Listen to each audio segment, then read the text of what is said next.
सभी भगवत प्रेमियों को हमारी राधे राधे। मानव जीवन का सर्वोत्कृष्ट फल सत्संग श्री भक्तमाल कथा के माध्यम से हमें मिलने जा रहा है। श्री भक्तमाल कथा के प्रधान श्रोता हमारे श्री प्रिया प्रीतम जी हैं। उनके श्री चरणों में प्रणाम करते हुए आइए आज के भक्त चरित्र का श्रवण करें। अरुण गिरिनाथ भगवान कार्तिकेय दक्षिण में सुब्रमण्यम, षणमुख, स्कंद, मुरोहन आदि नामों से प्रसिद्ध है।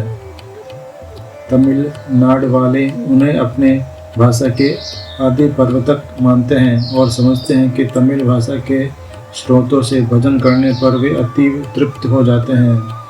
तमिल में ऐसे कितने ही स्रोत ग्रंथ हैं जिनका स्कंद भक्त पारायण किया करते हैं। ऐसे ग्रंथों में तिरुप्पुकल एक है जिसमें विभिन्न प्रकार के श्रुति मधुर गान संकलित हैं।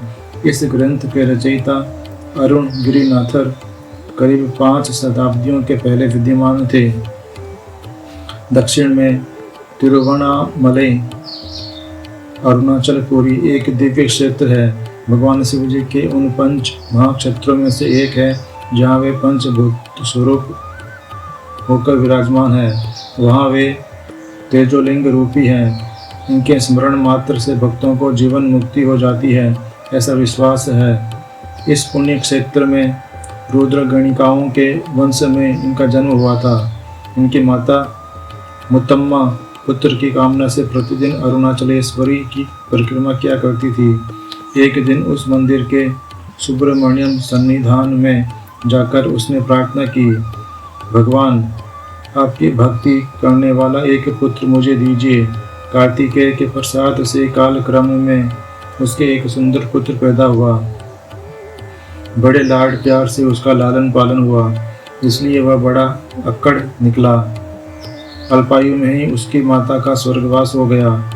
तब उसकी दीदी बड़े प्यार से उसका पालन पोषण करने लगी। समय पर वे तरुण हुए, पर तरुणाई में वे अत्यंत विषय सेवी हो गए। उनके घर का सारा धन उनके विषयेच्छा पूर्ति ही में ही समाप्त हो गया। निर्धन होने पर जब वे दीदी के पास गए तब उसने विवश होकर कुछ कड़ी बातें कह दी। दीदी के शब्दों ने उनके जीवन का कायापलट कर दिया। उन्होंने माया मोह छोड़ दिया। वैरागी बनकर वे सीधे भगवान कार्तिकेय के सानिध्यान में पहुँचे और अपने पिछले जीवन को याद कर पश्चाताप के आंसू बहाने लगे। पश्चाताप ही सच्चा प्रायश्चित है। फिर भगवान का आश्रय साथ हो तो कहना ही क्या। करुणा निधान भगवान स्कंद देव ने कृपा की। भगवान की कृपा से वे वहीं समाधिस्थ हो गए। मनोयोग से वे सुब्रमण्यम के तीव्र ध्यान में लग गए। फलस्वरूप उन्हें ध्यान में स्कंद भगवान के दर्शन हुए। अब तो वे भक्ति प्रवण होकर अपने पश्चाताप पूर्ण विचारों को आंसू कविताबद्ध करके उनकी प्रार्थना के गीत गाने लगे। यूँ भगवान स्कंद के गुण गाते हुए भिन्न भिन्न क्षेत्रों में गए और उन क्षेत्रों में विभिन्न स्वरूपों में विराजमान स्कंद देव के दर्शन करते रहे।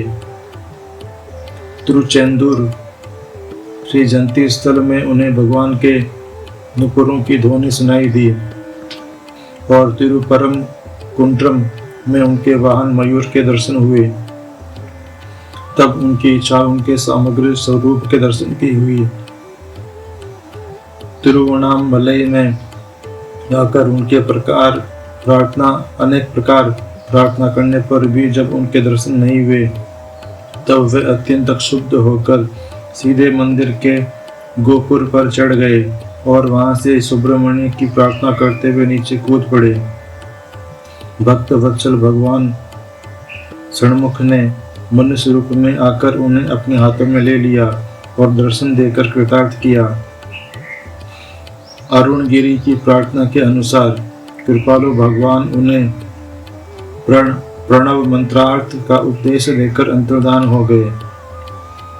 स्कंद और स्कंद भक्तों का पूजा पुरस्कार करते हुए वे वहीं रहे। उनके द्वारा कहते हैं कई एक चमत्कार हुए। ऐसे ही एक चमत्कार के फलस्वरूप उनका सुख रूप हो गया और भक्तों का विश्वास है वे इसी रूप में आज भी भगवान कार्तिकेय की दाहिनी और समासीन है और मधुर कीर्तिगान तिरुपकुल गा गाकर उनकी वंदना कर रहे हैं। उपासकों का निश्चय है कि उनके तिरुपकुल गीतों का पारायण करने वाले अवश्य उनकी कृपा के पात्र बन जाते हैं। आज के हमारे भक्त चरित्र का वर्णन इतना ही।